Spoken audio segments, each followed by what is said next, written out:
Hello everyone and welcome to Power Rangers Stories. Here I bring you the untold and what could have been stories. So sit back, relax and get ready to listen to some more phenomenal adventures. Also don't forget to hit that subscribe button and turn on the bell to get notifications on the latest videos. And may the power protect you. Power Rangers Mystic Force, the new White Ranger. Chapter 2. Breaking the Spell, Part 2. On your feet, said Korag as Udonna and the others got up from the ground. Darkness has come. I don't like this at all, said Lily, backing up into Udonna. I got a bad feeling about this, said Maddie, agreeing with Lily. I do not know you, warrior, but if it's a battle you want, I am ready to fight, said Udonna as she hands Lily off to Maddie. Hold on, said Xander. Let me try and reason with him. Think he'll fail again, asked Lily. Yep, said Vita as they watch him try again. Figures, said Lily. Hi. The name's Xander, he said to Korag. I am Korag, the Night Wolf. Olthe Vigor Catastros, said Korag as he chanted a spell, binging forth a horse that was big as the mountains. Ride up from your depth. So much for reasoning, said Xander. That horse is massive, said Lily, her eyes went wide. Centaur Runiforce Sequestras, shouted Korag as he becomes big as well. Power of the Centaur. Centaur? Chip said in excitement. A real centaur. I want one. Once he had joined with the horse, he looks down at Udonna. You are now just pebbles under my hooves, said Korag. Get back, Udonna tells them as Maddie places an arm around a scared Lily. You are not ready to fight his kind. I am. There's no problem here, said Xander. He's all yours. Magical source, mystic force, shouted Udonna as she goes into ranger form. White Mystic Ranger. Gobbin Misto Trivial. I'm ready, he said as Udonna became his size. Energy of light. Fire, she shouted as Udonna aimed her staff at Korag but blocked her shot. Darkness destroys light, said Korag. Udonna charges at him as he laughs evilly before attacking her. Have I seen you before, wizard? Udonna asked. You are too familiar. And you too, witch, said Korag. But that will not stop me from destroying you. What? Udonna asked, confused. Behold the eye of the master, said Korag and sends his attack against Udonna, causing her to be knocked backwards. Charge. Xander, Chip, Lily, Maddie and Vita all gasped as they watched Udonna get hurt by Korag. You are defeated, said Korag as sparks came out of Udonna's titan form. She then fell with her snow staff out of her hands and into the forest. Snow fell as the wounded Udonna walked out and powered down. Udonna, said Lily and Maddie as the group ran towards her. It's snowing, bleated Claire as she was walking with Nick. That's weird, said Nick as he looks at the unusual weather. Not a cloud in the sky. Oh, no, Udonna, said Claire and suddenly takes off. Bad. Bad. Udonna? Are you okay? They asked as they helped her up. Korag then picks up Udonna's snow staff. I will spare all of you so that you witnessed firsthand the terror and destruction that unfolds on your land, said Korag. Hey, that one doesn't belong to you. Give it back, shouted Lily, stomping her foot and fisted her hands, but Korag ignores her outburst. Remember this day. You will wish it was your last, said Korag before he disappeared through a purple seal. Olthe Asastos. In the underworld, Korag started to celebrate. Our first victory, he shouted. Hail the master. Hail. Korag, you are a great warrior. I give you that, said Mordecon as he rose from the chair. But you have much to learn as a sorcerer. You will give me the snow staff so I can learn to control its power. Never, shouted Korag, pushing Mordecon away from him. Do you want to test my magic, Mordecon? The staff is mine. We may share the goal of destroying the surface world, but that is where our alliance stops. If you are such a great warrior, why can't you leave this pit? How dare you, screamed Mordecai as both of them drew out their swords.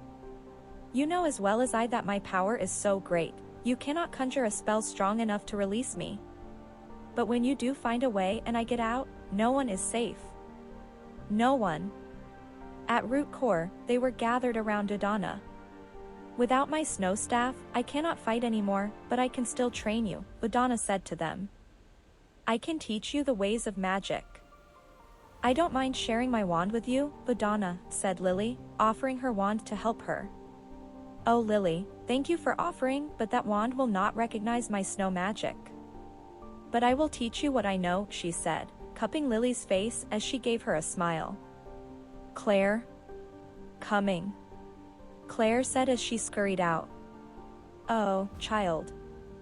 Morthe Mamorin, said Udonna, casting the spell on Claire, turning her into herself again.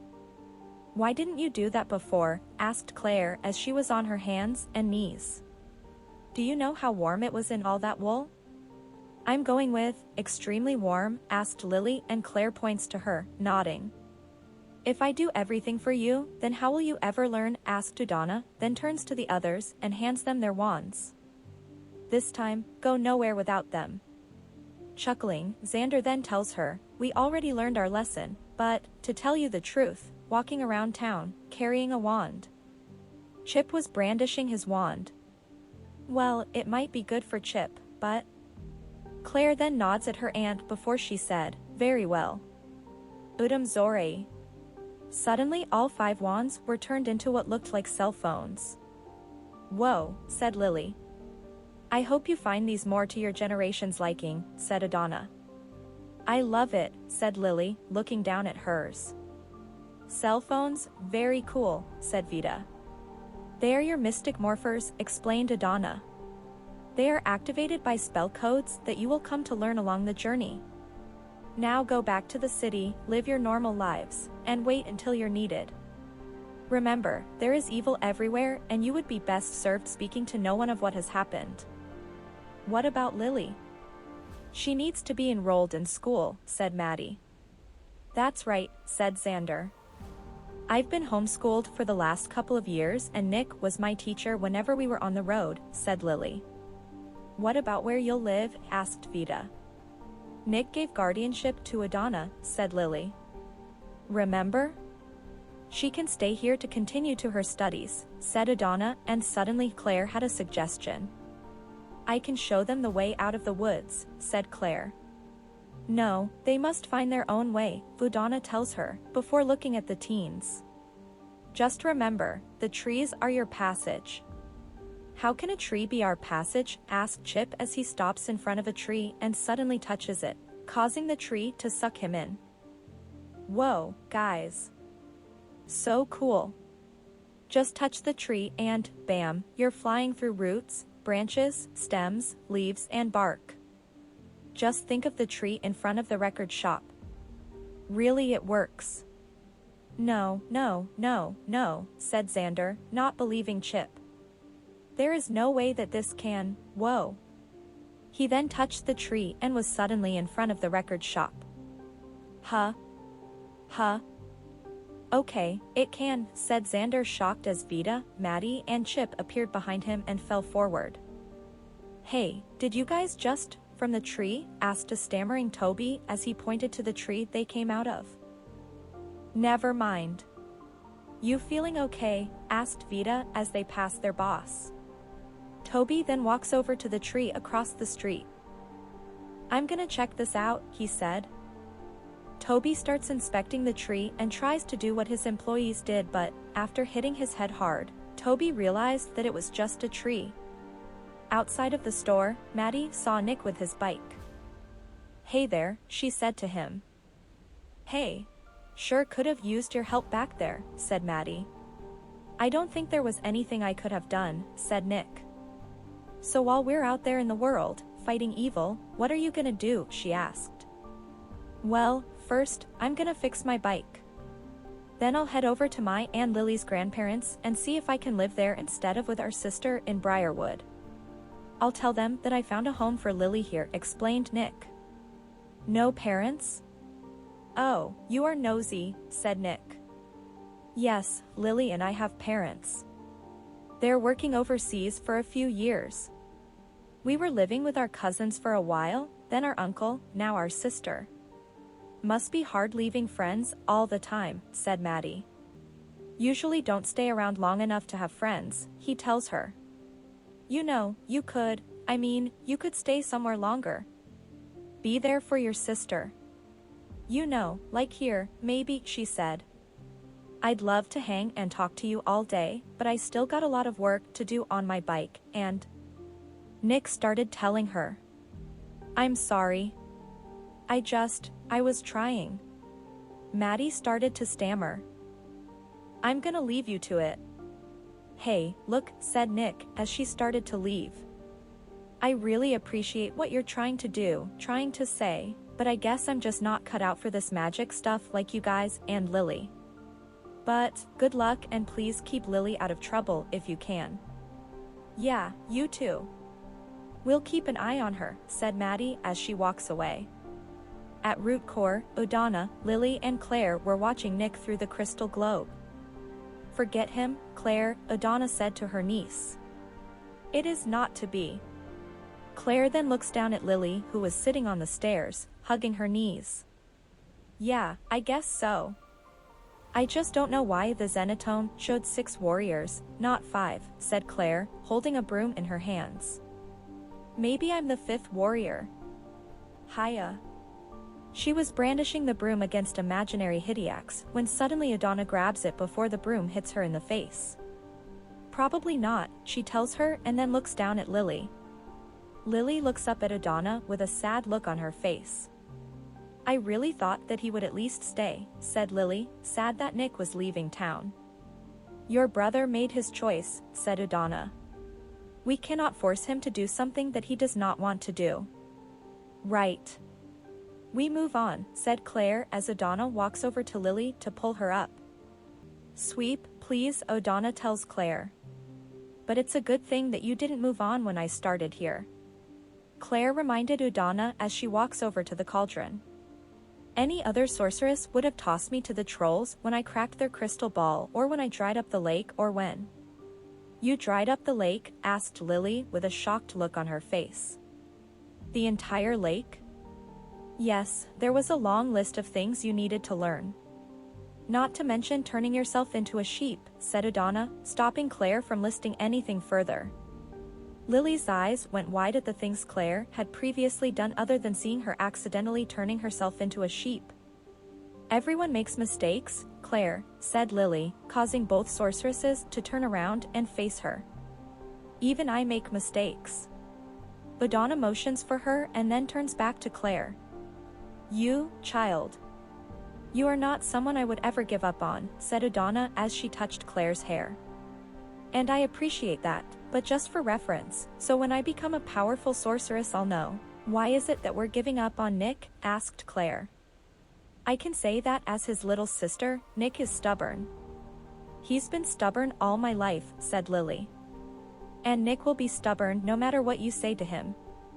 Down in the underworld, Korag stood by himself. It's almost time, he said. In a shadowed corner, Necroli and Mordecon were talking. He's not to be trusted, she tells him. And you are? Mordecon challenged then walks out. Korag, I want you and your Hideax to do something for me. Back in Briarwood, Nick was still on the ground fixing his bike when Lily and Udonna approached. It will not run, said Udonna, causing Nick to look up. You may know about magic, but you know nothing about bikes, said Nick. I just fixed it. Can't you just stay here? Asked Lily. No, said Nick. You're being unfair, said Lily. Life isn't always fair, Lily, he tells her, then tries to turn over the engine, but the engine sputters. Come on. It should have started right up. He then looks over at Udonna and Lily. Don't look at me. I don't know how to fix that thing, said Lily with her hands raised and a smile on her face, making Nick look over at Udonna. Look, if you mess with my bike, trying to get me to stay, you can just... Nick said to Udonna, but a man walking beside him looked at him weird as the man only saw him and Lily. What are you looking at? Only you and Lily can see me, Udonna explained to Nick. Just my luck, said Nick, then continued what he was telling Udonna before. As I was saying, you can undo whatever you did to my bike. I have done nothing to your bike, Udonna tells him. Nick, there's a reason why both you and Lily are here, at this place, at this time. Don't run away from it. Look, I know you think you need me, but you don't, said Nick, standing by his decision. You saw me back there. I can't do the magic thing. I'm not your guy. But Nick, said Lily, but Nick turns to look at his little sister. No buts, he said, and goes back to the bike. Then why did you speak up first to help the old man who had lost his brother? Asked Udonna. How do you know about that? Asked Nick, and Udonna showed him the old man before turning back into herself. No way. That was you, asked Lily. It let me know that you were the one to lead the Rangers, explained Udonna when they suddenly heard Vida. Come on, she shouted as they ran out of the store. Where are they going? Asked Nick. There's trouble in the woods, said Udonna as Xander called Lily over. They're going to help. Nick, they need you. I'm not a leader, said Nick. Apparently, I can't even fix my bike. It's fixed, said Udonna as she used her wand on his bike, turning the engine over. Isn't it about time you owned up to who you really are? Thanks for the help with the bike and being there for Lily, but I got two. Nick started to say, then looked up to see that Udonna had disappeared. Go. He then puts on his helmet and rides out of Briarwood. Going through the trees, all 5 of them are now wearing different clothing. Oh, check out the uniforms, said Maddie as they all looked down. And cloaks. Chip added. Nice. I hate pink, said Vida, then looks down at Lily. I don't know what you're thinking, but trust me, I hate pink as much as you do, said Lily. I wouldn't even wear it if I was paid to. You can go to the complaints department later, Vida, said Xander. Look. I hope that every day isn't gonna be like this, said Maddie. That makes 2 of us, said Lily, and they started to fight against the Hidiacs. As they were fighting, they were still outnumbered. She said we'd know when to use our wands, said Chip as they were getting their butts kicked. I think this is the time. You think? Asked Vida. Let's ranger up, said Xander as he threw down a Hidiac. All 5 stood in a line, threw their cloaks off and took out their morphers. Magical source, mystic force, they shouted as they activated their morphers. Calling Misto Ranger. Xander's ranger uniform became emerald green with a matching cape, black and gold stripes from head to toe, a gold belt with the mystic warrior symbol, and on his helmet was the head of a centaur.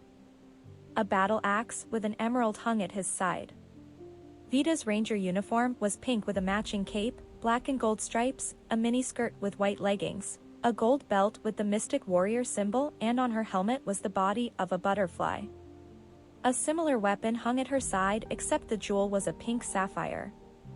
Maddie's ranger uniform was blue with a matching cape, black and gold stripes, a miniskirt with white leggings, a gold belt with the mystic symbol, and on her helmet was the body of a mermaid's tail. Her weapon had a dark sapphire. Chip's ranger uniform was bright yellow with a matching cape, black and gold stripes from head to toe, a gold belt with the mystic warrior symbol, and on his helmet was a garda. His weapon was adorned with a yellow topaz. Lily's ranger uniform was white with a matching cape, black and gold stripes, a miniskirt with white leggings, a gold belt with the mystic warrior symbol, and on her helmet had the wings of a griffin. Her weapon had a white diamond. Strong as a tree, green mystic ranger. Ever-changing as the wind, pink mystic ranger. Fluid as the sea, blue mystic ranger. Fast as lightning, yellow mystic ranger. Frigid as winter, white mystic ranger. The Hidiacs growled at them, as though they didn't like what they had said. Let's go, shouted Xander. Let's do it. Chip said in agreement. Mystic force, they shouted and ran towards the Hidiacs. They split up to fight their group of Hidiacs.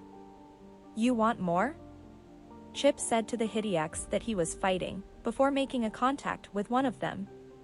Let's see what I can do with this, said Xander as he brought out his staff. Mag G staff. Hiya! Suddenly vines came out from the staff and surrounded the Hidiacs. Mag G staff, axe mode, he said, transforming his staff into an axe and hits the ground. Take this. Bad boys, you forgot your water wings, said Madison as water shot up and hits them. Pink is not my favorite color, but trust me, it's not gonna be yours either, said Vita as wings came out of her back and flapped the air around her. Wind power. Let's give them a little Mag G staff jolt and enlighten them, said Chip as he grabs his Mag G staff, bringing forth dark clouds that shot down lightning. Yeah. Crossbow mode. Looks like you need to cool down a bit, said Lily as dark clouds gathered around over the Hidiacs and heavy snow had fallen on them, freezing them before they exploded. Yeah. Great job, everyone, said Xander as they gathered to regroup. Then suddenly their victory was short-lived as thunder rumbled across the sky.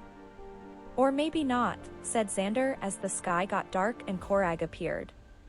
I'm back, said Korag. It's Korag, said Xander as they see him. Right. We can take him, said Vita and Korag just laughs at them. You can try, but you are no match, Korag said and purple energy starts building up. I call on my sword for the darkness. This is your end. Okay, now what? Asked Xander. I don't know. I normally asked Nick about something like this, but he's not here, said Lily. Now you will feel the power of dark magic, said Korag. Out on the road, Nick was on his bike, heading towards his grandparents' place when suddenly he sees Korag's shield appear in his visor. Korag then attacks Lily and the others, causing them to go down to the ground. Oh, no, said Nick as he watched helplessly and pulls his bike over. He takes off his helmet and remembers what Udonna had told him. You are the one to lead the Rangers, said Udonna's voice. I will not be merciful this time, said Korag as the Rangers were on the ground in pain. Can't we talk this over? Asked Xander as Korag walks over to them with his sword drawn out. Guess not. You're doomed, said Korag as he swings his sword back. Any last words? Suddenly they hear a motorcycle come towards them. Yeah, just one. Hiya, shouted Nick as he rides in. Nick, said Xander. Oh, yeah, shouted Nick as he makes contact with Korag. Come on. You came back, said Lily, looking up at her brother. Who else would keep you out of trouble? Asked Nick, looking down at his sister. Now there are 6, said Korag, ruining the brother/sister moment they were having. I guess there are, said Nick as he took off his helmet. Korag takes a run towards Nick with his sword at the ready. This is as good a time as ever to start believing in magic, said Nick and Korag brought down his sword at him. Nick crossed his arms to block the attack and suddenly red appeared. I do believe in magic, shouted Nick and pushed Korag back with all his might. At root core, Udonna and Claire were watching. Yes, he finally believes, said Udonna with a smile on her face. Nick looks down in shock as power of the Red Warrior flowed through him, his outfit had changed and his morpher appeared in his hand. Magical source, mystic force. Nick shouted. Calling Misto Ranger. Red Ranger, said Xander. Get him, Nick, said Vita. He believes, said Madison. Way to go, said Chip. Go Nick, said Lily. Fearsome as fire, Red Mystic Ranger, shouted Nick. Nick's ranger uniform was red with a matching cape, black and gold stripes from head to toe, a gold belt with the Mystic Warrior symbol, and on his helmet was a fiery phoenix. His weapon was adorned with a red ruby. Prove to me your worthiness, Korag said to Nick. Battle my forces. Hidiacs, arise. Hideax rose from the shadows at his command. Hiya. You fight with words. So be it, said Nick and grabs his staff from his belt. Mag G staff, do your thing. He aims his staff at a Hideac and transforms it into a ball. Nice. Who doesn't love soccer? Asked Nick. Let's have some kicks. Hiya. Pass it to me, Nick, said Lily with her hand raised, but Nick had already started kicking the Hideac ball towards the others, causing them to jump out of the way and run towards him. Magi staff, sword mode, shouted Nick, and his staff transforms into a sword. He ran towards them to fight back. That all you got? Nick asked the Hideacs before he continued to run at them. I summon the power of the Phoenix. He then flew over the Hideacs. That's hot, he said as he snaps his fingers, destroying them. I guess it works after all. Nick, that was awesome, said Chip as they run up to him. Mystic Force. Mystic Force, they shouted, celebrating their first victory. Do not celebrate, Rangers, said Korag as he stood on higher ground a ways from them. This was just one battle. Next time, the outcome will be different. Outside of the rockporium, Toby was looking at the tree. He then walks up to it to make sure that it was just his eyes playing tricks on him. Sure enough, he was right. Inside the store, everyone but Nick and Lily were dealing with boxes. Nick, Lily, now that we're a team, do you feel like helping? Asked Xander as he carried a box in his hands. I fight soulless mutants, I don't clean, said Nick as he had a magazine in his hands. Those boxes are too big for me to carry, let alone too heavy for me, Xander, said Lily, looking at the box as she was standing behind the counter. If you want me to put stuff in stock, that I will do. Then out of the way, bucko, said Vita, then looks over at Lily. Away from the counter, Chipmunk. Okay. But as a wise old woman once asked, do you believe in magic? Said Nick, quoting Udonna. You think? Asked Vita, giving Nick a curious look, wondering if that can happen. Well, I believe, said Maddie, then takes out her morpher and points it at the comics that were on the ground. Cool. It works, said Nick. Chip then points his morpher at the broom, moving it across the floor. Sweep like lightning, he said as he goes. Xander points his morpher at the trash bags, levitating them out the door. Nothing to it, said Xander. Oh, cool, said Vita as she points her morpher at the CDs, making them go up on the shelf. As they were cleaning, Nick and Lily stood there and watched until Nick said, hurry, someone's coming. Quick, said Vita as everything went into place. Toby walks in, looking like he was about to go on a rampage. Okay, I knew you wouldn't. Oh, he said as he looks at the place. You would. It's clean, very clean. It's the cleanest it's ever been. Maybe it's lost its edge. Maddie laughs as Toby starts to lose his mind. Have I become a megashop? He asked himself as a girl with blonde hair walked in. Hello, I'm new in town, she said, causing Toby to turn around. Can somebody help me? That'll be me, said Chip as he and Xander go towards her. No, me, said Xander. I want. She said, deciding between them. Him. Chuckling, Nick tells her, sorry, I don't work here. And neither do I. Child labor laws, said Lily, taking a dislike to the girl. You know, Toby, you really got to hire this guy because he was instrumental in cleaning the store, said Maddie. Wait, I wasn't looking for a job, said Nick. Please, Nick? If you get this job, you can buy me that scooter I've been asking our parents for, said Lily, causing him to glare at her. Who's the greatest guitarist ever? Asked Toby. Well, it's got to be Jimmy, but... Nick said, but Toby cut him off in mid-sentence. You're hired, said Toby, shaking Nick's hand. Now help the customer. My name's Lily, and yours? Asked Lily. I'm in trouble, said Nick as he turns around and looks at the others. Vita, Maddie, Lily, Xander, and Chip just laughed at him. Toby then looks down at Lily and asked, "I'm always looking for a volunteer." "I'm in," said Lily. "This will look really good on a college application." That's it for Chapter 2 of Power Rangers Mystic Force, the new White Ranger. I'll be having more of this out soon. Remember, don't forget to comment, like, subscribe, turn on the bell, and check the description for more information. As always, may the power protect you and see you for the next adventure.